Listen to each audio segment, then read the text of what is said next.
Hi there, my name is Tim Schmidt, aka Tactical Tim. I'm with the United States Concealed Carry Association, and as I've said before, I'm on a mission to review every single concealed carry gun known to man.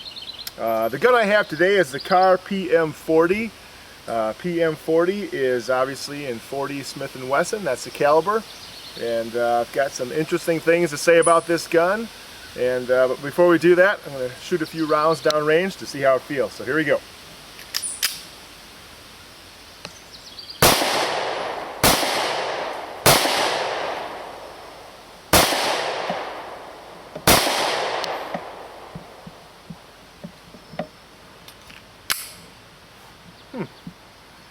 Well, I think it feels like a 45.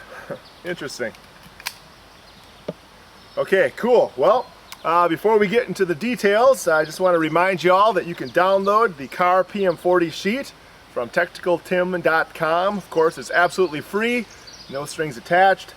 It has all of the nitty-gritty details, all of my comments, all of a bunch of pictures, and also later on when we go to the accuracy range, it will have the actual target that I'll shoot with this thing. So it's a good thing to download, tacticaltim.com.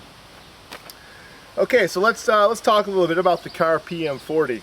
Now, if you've seen my review of the Kahr PM45, the PM40 is a similar gun. There's quite a few differences, but nonetheless, the things I like about the 40 are very similar to the PM45. Number one I'll talk about is the trigger. Here, let me take this stuff off. Easier to talk without it on. Okay, the trigger, guys, is it's a great trigger. It Kahr is kind of a a lot of people consider Kahr to be a knockoff of Glocks. And the one thing they did totally right was that they didn't put the ridiculous Glock trigger on their guns. They have this nice aluminum one-piece trigger. There's no trigger slop at all. There's not that ridiculous little safety thing that the Glocks have in the middle. Just a nice smooth trigger. The other things that I like about the Kahr PM40 is the grip's comfortable, very comfortable grip. There isn't much room for the pinky down here, as you can see. Interestingly enough, there's this pretty big gap between the bottom of the magazine and there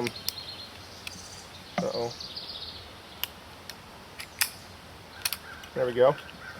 I got the magazine out. You put the magazine in, there's probably like at least 90 thousandths, maybe 100 thousandths gap between the lip of the magazine and the base of the grip. And at first that was kind of like, that was bugging me, mostly because it just didn't seem right. I kept wanting to jam that thing in there. As it turns out, it's kind of a nice place for your pinky to rest. So so that's the way that turned out. The serrations on the injection molded handle are sharp, but they're sharp, not too sharp. They're sharp so that it just feels like you have a really good grip on the gun. So that's good. Other thing I like about the Kahr PM40 is that the serrations on the slide, where you to rack the slide, go all the way to the top, and they're also nice and sharp. So sharp, not negatively, but they give you good grip. Now this specific model I have has True Dot, Trijicon lighted sights, 3-dot traditional combat sight. Very great sight. I like that a lot. And I would say that's about it. The one drawback that kind of bugs me about Kahrs is that their second magazine they include in the gun. They only give you two magazines. They give you this one magazine, and the second one, as you can see here, adds one more round, but also adds this giant glob on the bottom. Now, obviously, this is a concealed carry gun, so we don't want giant plastic globs on the bottom. So I would much prefer. Where the heck can I get this out? Mag release does not seem very consistent on this gun, does it? So there we go. That's really the only beef I have with this. Let's go take this down to the accuracy range and see how well it shoots.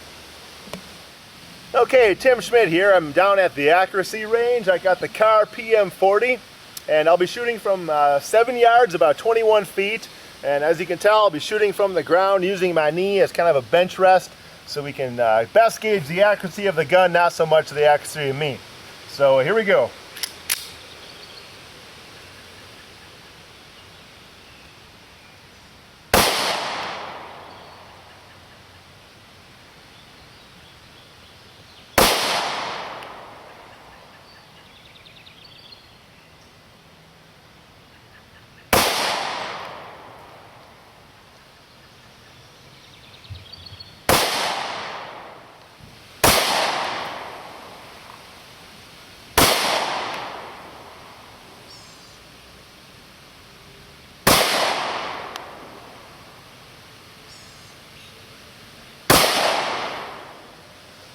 Okay, Tim Schmidt here, Tactical Tim, back here up at the upper range. Just got done shooting the Kahr PM40 down at the accuracy range. And as you can see from the target, this gun shoots just fine at 21 feet, 7 yards. You can actually see the target, download the target at tacticaltim.com. All for free, no strings attached. The actual real target that I shot, well, not the real one, but a scanned version of it is there. So you can't download real targets. Okay, Kahr PM40. I would say that this gun is, there's certainly nothing, inherently wrong with it, other than the fact that apparently my thumb doesn't do a very good job of actuating the mag release. But if I was going to get a Kahr, I would probably get the PM45, since the PM40, the felt recoil is very similar. It's a pretty sharp little recoil, so you might as well just be shooting a 45 auto. And the PM45 is not that much bigger than this PM40. So that would be my main recommendation. And also, my other main recommendation would be for Kahr to supply 2 identical magazines. To me, that's just more preferred. So that's it. Tim Schmidt here, Tactical Tim, for the Kahr PM40. Take care and stay safe.